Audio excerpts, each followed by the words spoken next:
This is my Fed talk for my Food Life Journal synthesis. So, I thought a lot about what we've been learning in this quarter in the Food Matters class, and all of my thoughts brought me back to the same thing, and that's the issue of control. So, what exactly does it mean to control in the areas of food, particularly? The definition of food as a verb is to determine the behavior or supervise the running of, according to the Oxford English Dictionary.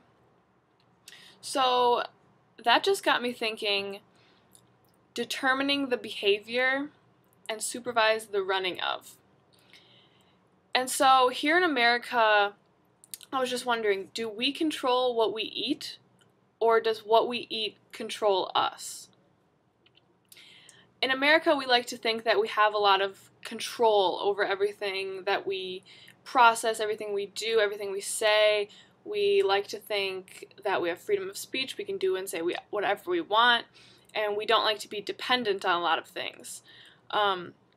So this got me thinking about food in particular.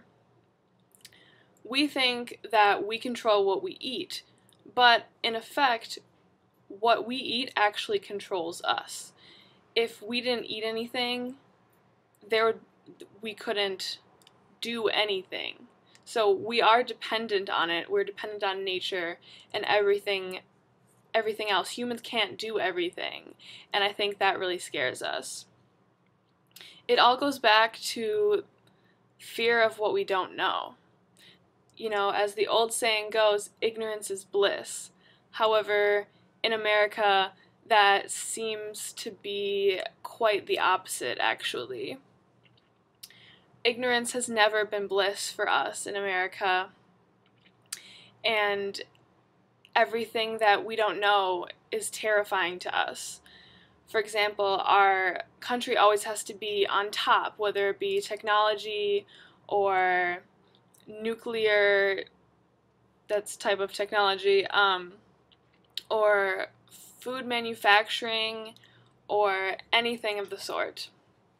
So, in this class, the quote, "You are what you eat," has been stuck in my head for the entire time. And before I took this class, I really just thought "you are what you eat" was something that PETA was trying to shove down our throats, and I was thinking, no, I am my own person.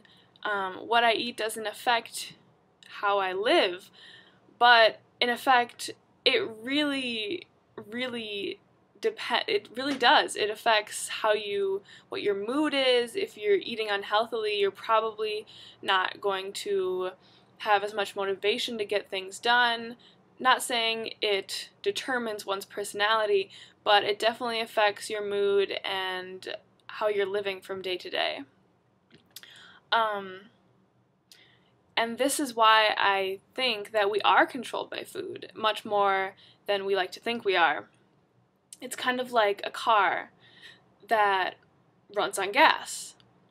And if a car didn't have gas in it, it wouldn't run. It would still be a car, but it wouldn't serve any purpose. It would be pretty useless. And another example would be a sandwich without any filling in it. What would a sandwich be if it didn't have any filling in it? It would still be bread, and bread still exists, but it would not be a sandwich in its entire deliciousness without the filling. So basically, our need to control explains why we've started to manufacture food. It sounds normal to our ears today, like food manufacturing plant or food processing plant, but what does that mean? In its concept, it's pretty terrifying and a little creepy and disturbing if you think about it, for what is there to process or manufacture? How do we make food when nature's the one that's really making the food for us?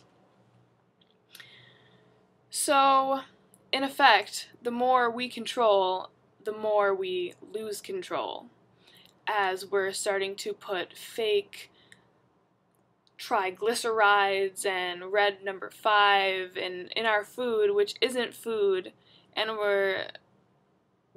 we think we're gaining control of what we eat, but we're not eating food anymore. So this concept of losing control as we think we're gaining it made me think a lot about Hunger, the novel, and especially the chapter on anorexia nervosa. And a lot of young women in particular that have this disorder, they're facing issues of control. They're trying to control their surroundings by controlling what they're eating. Yet, the more they try to control, the less control they have, leading to their inevitable health problems. And a specific quote from page 166 reads, "Although the anorectic has been socialized to suppress her needs, she finds she cannot, and so she tries to control them." End quote. So by controlling her body image, she's trying to control everything else around her. However, it quickly spirals out of control, and this is a very unhealthy way of dealing with things, for instead of facing your problems, you're really just creating a new one. It's also like in Michael Pollan's In Defense of Food. People start to count up nutritional facts instead of enjoying their meals. Their food comes with a sort of guilt, and it just becomes a hassle. You have to eat, or you have to feel guilty about eating something that has fat in it. And it goes back to this idea of control, because we're trying to control everything that goes into our body instead of just eating food that's maybe healthy, but it will have fat in it, which is a good thing because we need fat. So they want to know every nutrient that's going into their body and how that serves a purpose for their body. And while I think it is important to be healthy, I think health is more than just a number on the scale. Health is more than body image or a particular body that the media is saying that we are supposed to have. And this is all about control. But it shouldn't be. Food is more than just chemical and nutritional structure. It's something to be enjoyed, and it's just a shame that our country in particular has come to this, and definitely other countries are experiencing anorexia nervosa and eating disorders of the like. And no obsession is a healthy obsession, not even obsession about health. And that's important, for even if you're obsessing about your health, and some may view that as a good thing, that you're being conscious of what you're eating, you're really causing harm to yourself, and you're not allowing yourself to enjoy food as it's meant to be. In conclusion, this class has led me to eat healthier and eat real food, and it tastes better, imagine that, to just live my best life, and especially in the realm of control, in the ideas of Aristotle, everything in moderation, even control. And I definitely want to control what I eat, but not necessarily count the nutritional facts, just know what's going into my body and if it's gonna taste good and feel good. And that is the conclusion of my Food Life Journal synthesis.